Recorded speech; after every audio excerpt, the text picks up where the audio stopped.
अक्सर भारत में ये देखा गया है कि चुनाव के नतीजे आते हैं तो हारने वाली पार्टी का सीधा निशाना वोटिंग मशीन पर होता है। हमेशा हार के बाद पार्टियां ईवीएम पर सवाल उठाती हैं। हरियाणा में कांग्रेस हारी तो एक बार फिर ईवीएम का जिन बाहर आ गया।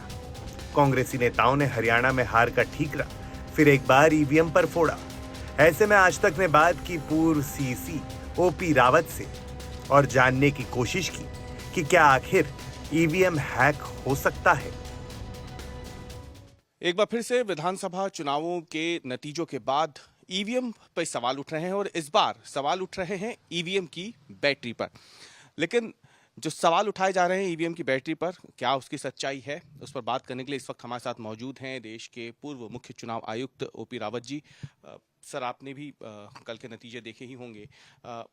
जो प्रमुख विपक्षी पार्टी है कांग्रेस, उनका कहना है कि कई जगहों से ऐसी शिकायतें उनके पास आई है उनके उम्मीदवारों की तरफ से, जहां पे ईवीएम की जो बैटरी है अगर वो 99% है, जहां पे ज्यादा बैटरी है वहां पे भारतीय जनता पार्टी के उम्मीदवार जीते हैं, और जहां पे कम बैटरी है ईवीएम में 60%, 70% के आसपास, वहां पर कांग्रेस पार्टी के उम्मीदवार जीते हैं। करीब 14 से 15 उनको ऐसी जगहों से शिकायतें मिली है।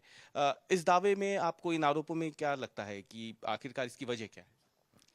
बैटरी पर किसी भी तरह की उंगली उठाना मुझे ठीक नहीं लगता, क्योंकि बैटरी लगाने का उद्देश्य जो है इलेक्शन कमीशन का ये है कि ईवीएम, वीवीपैट, ये पूरा इक्विपमेंट जो है बाहर की दुनिया से पूरी तरह कटा हुआ है। अगर हम कॉर्ड लगा के उसको बिजली से चलाएं तो ये आरोप लगेगा कि साहब ये कॉर्ड लगी हुई थी, इसने गड़बड़ करी है, ये किसी बीजेपी के वाले के घर के प्लग से है, ये वहाँ से कांग्रेस वाले से है।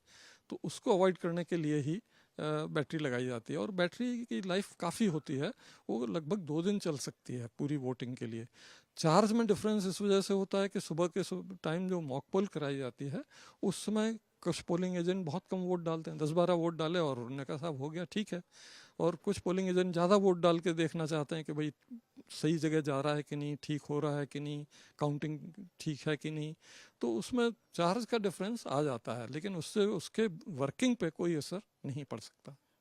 क्या सर ये भी नियम है कि अगर प्रक्रिया के दौरान, वोटिंग के दौरान अगर बैटरी में कोई गड़बड़ होती है तो क्या बैटरी को बदला जाता है या फिर पूरी ईवीएम मशीन को ही वहां बदला जाता है? आज तक बैटरी में गड़बड़ की कोई शिकायत तो आई नहीं है, लेकिन अगर मान लीजिए बैटरी पूरी तरह से डिस्चार्ज हो जाती है तो बैटरी नहीं बदली जाती, उसके बदलने का कोई प्रावधान नहीं है, पूरा इक्विपमेंट ही बदला जाता है ताकि ये सुरक्षित रह सके कि भाई कोई टेम्परिंग या कोई गलत काम नहीं हुआ है। एक आखिरी सवाल सर, जिस तरीके से प्रक्रिया पूरी होती है ईवीएम मॉक पोलिंग की, ईवीएम को स्ट्रांग रूम तक ले जाना, उसमें कई सारे लोग सम्मिलित होते हैं, दोनों उम्मीदवार जितने होते हैं उनके तमाम तरफ के लोग भी होते हैं, उनके सामने ही सारे दस्तखत करवाए जाते हैं ईवीएम को स्ट्रांग रूम तक भेजने के पहले भी, ईवीएम खुलने के समय भी, जब मतगणना होती है। क्या उस वक्त भी बैटरी का जो परसेंटेज है, वो तमाम जानकारियां उस वक्त जो प्रतिनिधि वहां मौजूद होते हैं उम्मीदवार के, उनको दी जाती है?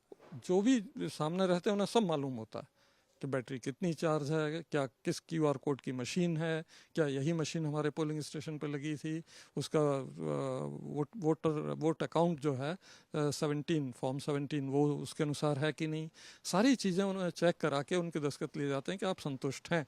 तो हर स्टेज पर कैंडिडेट के प्रतिनिधि का या पार्टी के प्रतिनिधि का इन्वॉल्वमेंट रहता है, और इलेक्शन कमीशन हमेशा ये कोशिश करती है कि उनका विश्वास इस पर पुख्ता रहे।